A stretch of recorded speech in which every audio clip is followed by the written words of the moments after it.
लाल घाघरा अभी एक खेसारी जी हैं, उन्होंने भी परसों ही लॉन्च किया है, आपने भी लाल घाघरा ही लॉन्च किया है। लगातार आप लोगों के बीच में मनमुटाव भी देखने को मिलता है, तो मनमुटाव और नाम में दोनों में एक साथ कैसे करें?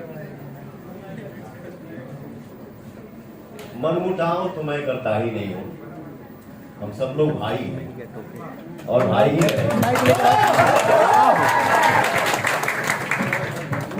और रही बात लाल घाघरा की, तो लाल घाघरा टाइटल मेरा तो बहुत पहले से अनाउंस हो चुका है।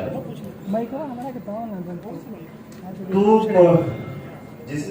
जिसका आपने नाम लिया वो मेरा छोटा भाई है और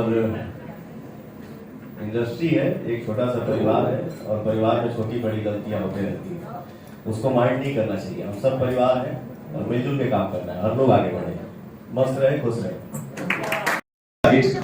कराए हैं पवन सिंह हो बेटा, मूड बनने में थोड़ा टाइम लगता है। Thank you so much. Thank you.